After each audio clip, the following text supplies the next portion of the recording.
Good morning student.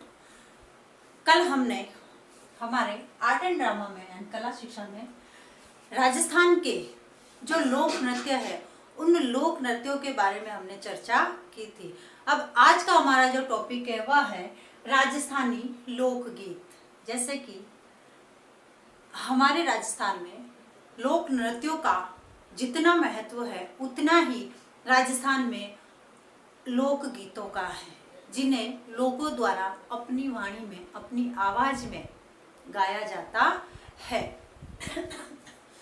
लोक गीतों का अर्थ बताते हुए श्री महात्मा गांधी ने ये कहा है कि लोकगीत ही जनता की भाषा है। लोकगीत जनता की भाषा है। किसने कहा? महात्मा गांधी ने यह कहा कि लोकगीत जनता की भाषा है। यह जनमानस के स्वाभाविक उद्गारों का प्रस्फुटन है। इनकी दृष्टि में समृद्ध जो प्रदेश राजस्थान है, राजस्थान के लोगों में जो उल्लास, करुणा, प्रेम, दया, सुख, दुख इत्यादि की जो व्यंजना का माध्यम होता है, वही माध्यम इन लोकगीतों के माध्यम से इन लोकगीतों के आधार पर उनमें दिखाई देता है। क्योंकि लोकगीत जो है वह सहज रूप से कंठ से निकली हुई अभिव्यक्ति है, कंठ से निकली हुई वह वाणी है, वह शब्द है जिन्हें लोकगीतों के नाम से पुकारा जाता है। लोक शब्द से अभिप्राय है व्यक्तियों के ऐसे समूह से होता है जो सामान्य संस्कार, सामान्य गौरव, सामान्य चिंतन आदि तत्वों से जुड़ी हुई परिपूर्ण होता है। इस लोक की वाणी को प्रकट करने वाली वाणी को लोकगीत कहते हैं। यानी लोगों द्वारा जो वाणी प्रकट की जाती है उन्हें लोकगीत कहा जाता है। और इन लोकगीतों का हमारे शादी, त्योहार, तीज तथा किसी को संदेश पहुंचाना हो इस प्रकार से अलग अलग प्रकार से लोकगीतों का महत्व बताया गया है। ग्रीन एनसाइक्लोपीडिया ऑफ ब्रिटानिया के अनुसार लोकगीत स्वतः अद्भुत होते हैं, यानी वह खुद में खुद बन जाते हैं। और जो देवेंद्र सत्यार्थी है, देवेंद्र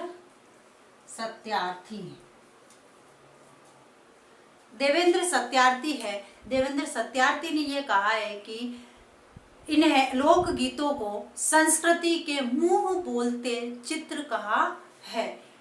क्या बोला है देवेंद्र सत्यार्थी ने? लोकगीत जो है वह हमारी संस्कृति के मुंह बोलते चित्र है। और आचार्य हजारी प्रसाद जो द्विवेदी है, उन्होंने लोकगीतों को आर्योत्तर सभ्यता के वेद कहा है। इनमें वीरता, उमंग, श्रृंगार, विरह, भक्ति, रिश्ते, नाते, आभूषण, उत्सव, मेले, ऋतु आदि के लोकगीत गाए जाते हैं। यानी लोकगीतों में इन सभी को शामिल किया जाता है। जैसे तीज है, त्योहार है, उत्सव है, मेले है, इन विशेष अवसरों पर जो जनमानस द्वारा जो बनाए जाते हैं उनकी वाणी से जो निकलता है वो लोकगीत बन जाते हैं। इनमें से कुछ लोकगीत के बारे में मैं आपको बताऊंगी। इसमें जैसे सबसे पहले है लोकगीत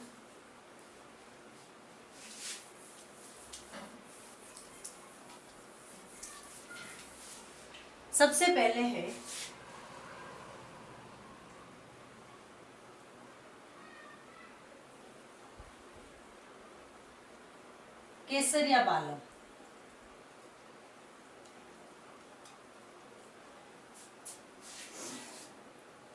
केसरिया बालम सभी ने सुना होगा। यह राजस्थान का प्रसिद्ध मांड गायन शैली है।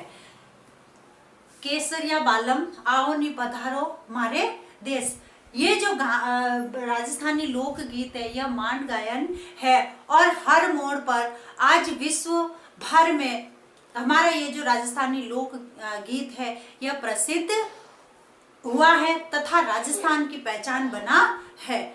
मांड गायन शैली राजस्थान के प्रमुख लोक गीतों की श्रेणी में आता है। राजस्थान में इसके स्वरूप भी अलग अलग है। इसमें जैसे श्रृंगारिक है, श्रृंगार की भावना है, की विशेषता है, स्त्रियों का तथा राजसी सौंदर्य का।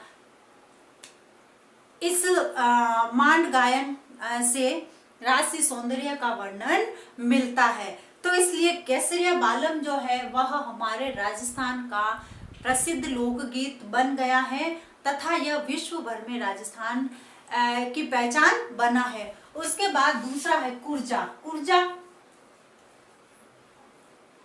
कुर्जा ये जो कुर्जा जो लोकगीत है वह सारस यानी कुर्जा यानी सारस सफेद रंग का श्वेत सुंदर पक्षी होता है। ये आकाश में बहुत ऊंची कतार में एक साथ उड़ते हैं तथा कुर्जा को संदेश वाहक के रूप में या संदेश वाहक के प्रतीक के रूप में इसको स्वीकार किया गया है। और भारतीय जो साहित्य है, भारतीय साहित्य में इसका इसका वर्णन मिलता है, जहां नायिका किसी को माध्यम बनाकर अपने प्रिय तक बात पहुंचाती है। इसलिए कुर्जा जो जाओ नी भंवर ने दीजो रे मारो संदेश कुर्जा, इस तरह का जो लोकगीत है वह प्रसिद्ध है। उसके बाद आता है गोरबंद। गोरबंद सुना होगा सबने, गोरबंद। लड़ली लूम्बा जुम्बाए, लड़ली लूम्बा जुम्बाए, ये जो राजस्थानी लोकगीत है गोरबंद यह विश्व में प्रसिद्ध है। राजस्थान का यह लोकप्रिय गीत है। बहुत वस्तुतः गोरबंद ऊंट की सजावट करते समय फलान के पास से ऊंट की जो गर्दन होती है उस ऊंट की गर्दन के पास गोरबंद बांधा जाता है और इसी गीत में ऊंट का श्रृंगार का वर्णन मिलता है तथा राजस्थान के मरुस्थलीय क्षेत्र में इस गीत को गाया जाता है। और अजमेर क्षेत्र के जो सांसी और कंजर जाति के जो लोग होते हैं वह इस लोकगीत को गाते हैं। यानी इस गोरबंद लोकगीत में ऊंट का जो श्रृंगार किया जाता है उस श्रृंगार का सारा वर्णन इस गीत के अंतर्गत होता है। उसके बाद आता है गणगौर। गणगौर यह भी प्रसिद्ध लोकगीत है। यह लोकगीत राजस्थान में गणगौर का त्योहार जब मनाया जाता है, जो कि राजस्थान में पूरे राजस्थान में यह प्रसिद्ध है गणगौर और यह धार्मिक और सामाजिक माना जाता है। और चैत्र शुक्ल की जो तृतीया होती है, चैत्र शुक्ल की तृतीया को समस्त राजस्थान में गणगौर का मेला बढ़ता है और इस दिन शादीशुदा जो स्त्रियां होती है वह अपने पति की लंबी आयु के लिए तथा कुंवारी जो लड़कियां होती है वह अच्छा वर पाने के लिए गणगौर का पूजन करती है, गीत गाती है और पूरे राजस्थान में इसको मनाया जाता है। उसके बाद आता है लहरिया। मारा लहरिया रानो 100 रुपया रोकड़ा सा, ये भी राजस्थानी सॉन्ग बहुत ही प्रसिद्ध है, जो राजस्थानी महिलाओं द्वारा पहनी जाने वाली प्रसिद्ध लहरदार जो ओढ़नी होती है जिसपे पट्टियां बनी हुई होती है और सावन माह की तीज पर इसका विशेष महत्व होता है। इसलिए लहरिया जो लोकगीत है वह भी खासकर स्त्रियों में प्रसिद्ध है। फिर आता है जीरा।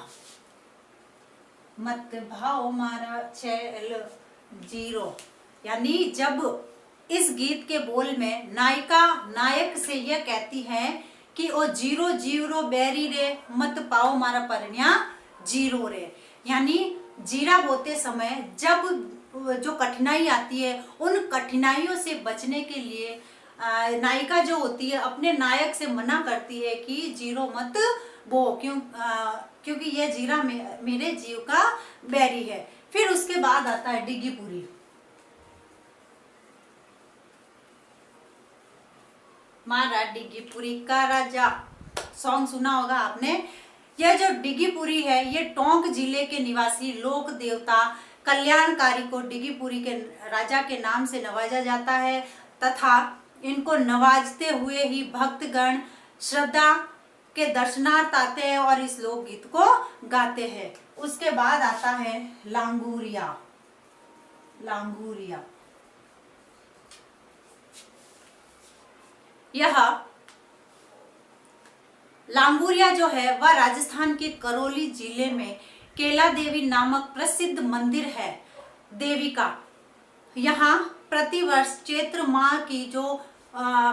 माह में विशाल मेला बढ़ता है और इसके द्वारा गाए जाने वाले धार्मिक गीत होते हैं जिसे लांगूरिया के नाम से कहा जाता है। और एक जो है वो रामदेव जी का जो अपने रूणीचे का रामदेव जी,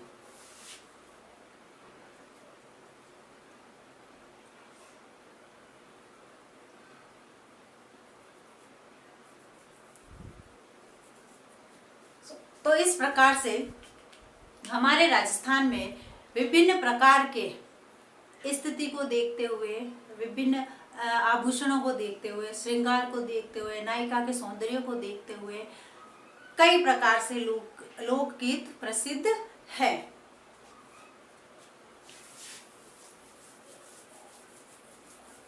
अब आज का आपका गृह कार्य।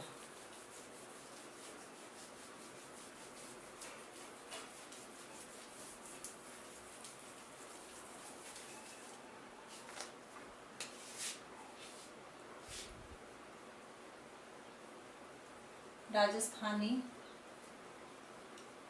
लोक गीतों का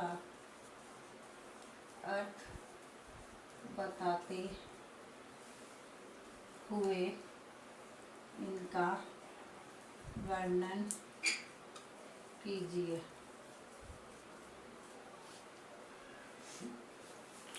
घर पे रहे, सुरक्षित रहे। धन्यवाद।